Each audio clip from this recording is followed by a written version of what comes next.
What's going on, YouTube? I wasn't quite sure what I was going to make the video about today. I'm in the middle of Texas, driving through, I'm in Oklahoma now, driving through Texas.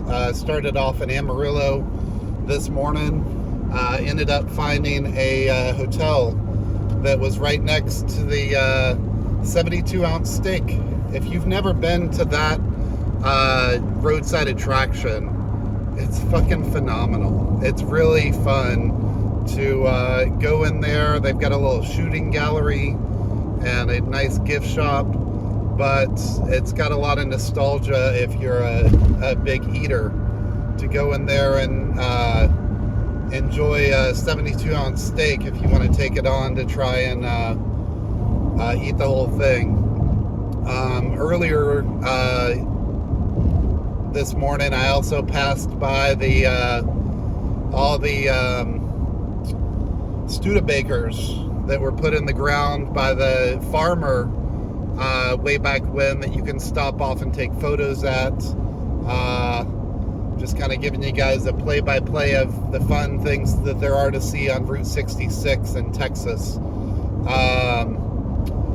And as I head up into Oklahoma City, all I can say is that the Woody Guthrie Museum, which I'll have to do a video on someday, but the Woody Guthrie Museum is absolutely phenomenal. You want to talk about Americana, you want to talk about the history of the United States, and you want to talk about the movers and shakers of the peace movement. There's no better person to talk to than Woody Guthrie. Such a phenomenal guy. Obviously, his son Arlo's done so much for that movement also, but Woody Guthrie is just such a great, inspirational person. But I wasn't quite sure what I was going to make a video about today, and then we started rolling through Oklahoma, and I rolled past Garth Brooks Boulevard, and I'm just going to start it with that, and that is that I had the amazing opportunity to work with Garth Brooks for 4 years. The 4 years that I spent with him at the Wynn Las Vegas, straight out of retirement, of his retirement after his kids had graduated from college, were the best years of my life. One of the best jobs that I ever did, one of the best bosses that I ever worked for was Garth Brooks. I could go on for hours about stories that I have of Garth Brooks, and he showed up to that show as himself. It was just, I think it's what's turned into his arena shows now, because you had an 1,800 seat theater that I happen to be the lighting designer and technical director of, and he just showed up himself. He showed up off of an airplane chartered by Steve Wynn that was flown from Oklahoma into Vegas every weekend that we did the show. And it just, bar none, was one of the best shows ever. He made the show about his inspirations in life, the singers and songwriters that turned him into being the megastar that he became. And you could never meet a more down-to-earth guy. A down-to-earth guy that just understood Americana, from Oklahoma, raised on humble means, was a songwriter for so many other artists, and eventually he turned into the megastar that he was. And you could see that by every single encounter we had with him. He was the most, in contrast to the Wynn being corporate and not allowing us to receive our Christmas bonus from Garth, and wanting us to be isolated and wanting us to be separated from Garth. Garth invited us in. The Wynn would spend thousands and thousands of dollars on birthday cakes And those birthday cakes, who was going to eat them? You know, Garth would fly in by himself. Maybe he had like 2 or 3 people on the jet that flew in with him. But these like huge freaking cakes.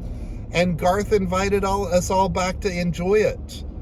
You know, Garth would give guitars away to all the guitar techs that worked for us on that show. And literally salt of the earth person. Somebody that you would want to go out and have a beer with. Somebody that you wanted to, you know, go out of your way to be nice to. And it didn't matter that Garth had, you know, $50, $100 million, whatever he had, and that Garth was going to go out on that stage and make $1 million in one show, you know, doing what he did. Garth was there as himself. And I think a lot of the, what I would tell everybody that came to see the show is Garth is going to come out on stage as himself. He's not going to come out on stage with his, you know, 10-gallon hat. He's not going to come out on stage, you know, wearing his rhinestones or with his band for that matter. He came out on stage with an acoustic guitar. He was going to play whatever songs he wanted. If he didn't want to play certain songs, he wasn't going to do it. You know, obviously he was out there to do what his fans wanted, so he got around to the big hit songs of his career. But bar none, just one of the nicest guys. We kind of fell into a pattern where Garth would give away guitars. There was one time that Garth came out straight off the plane. I think we had held the show like 5 or 10 minutes because Garth hadn't boarded his plane, and he showed up for the show about 10 minutes late, and he comes out on stage without a belt. Garth was not wearing a belt, and about 2 or 3 songs in, as Garth's pants continue to fall down, some 8-year-old kid walks up on stage and offers Garth a belt. And so this kid comes down, offers Garth the belt, and sure enough, Garth obliges and takes the belt, puts it on, and then says, "You know what, kid? I can't take this belt from you and not give you something." And out of nowhere, Garth gave him a guitar.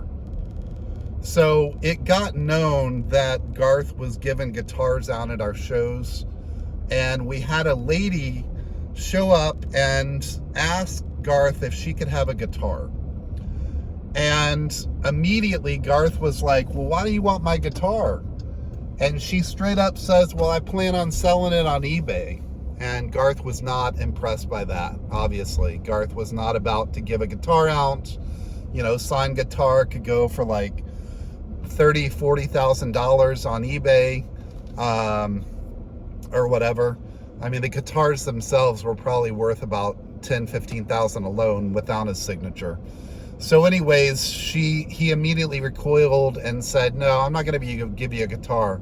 She's like, "No, you don't understand. I work for this charity, and I really want to sell your guitar so I can give money to your charity." And this is the amazing person that Garth Brooks was. He says, "I will meet you after the show and write you a check for $25,000 to give to your charity. I will write that check in my name to give you for charity." And I was there after the show, you know, turning off the lights, getting everything checked back in at the end of the show. I was there when he wrote that check.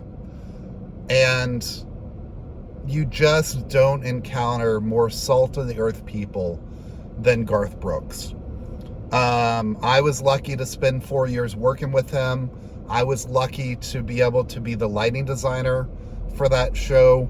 And I really think as a whole, that is what driving down Route 66 and driving through Texas and Oklahoma symbolizes for me. I'm really happy. I always get a big smile on my face whenever I hear a Garth Brooks song on the radio. And I'm not even a big country fan, but it always makes me smile when I hear about Garth Brooks, or I hear one of his songs. For 4 years of my career, I was lucky enough to work with Garth and have Garth as my boss.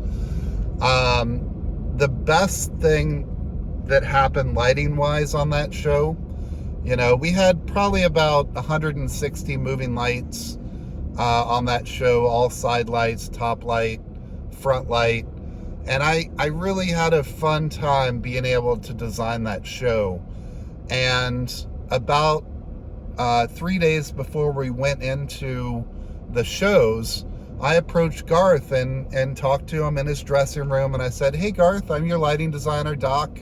Wanted to introduce myself to you and wanted to touch base with you and find out if there was anything that you don't like. When you're working with artists, sometimes they don't like the color green. Sometimes they don't like any side lights.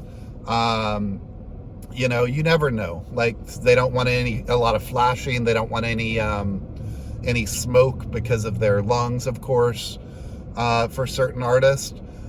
And Garth Brooks says to me, he says, "If there is anything you've ever wanted to put into a show, if you have any tricks up your sleeves, if you've ever wanted to put anything into a show, then I want you to do it here." And that was awesome. You never hear that from any other artist.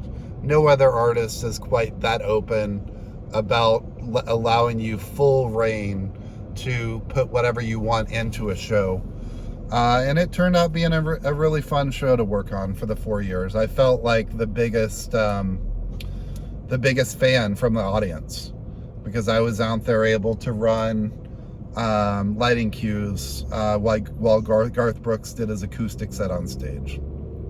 So that's about all I have. I'm in the middle of Oklahoma at this point. Seems like we've hit a little bit of standstill traffic.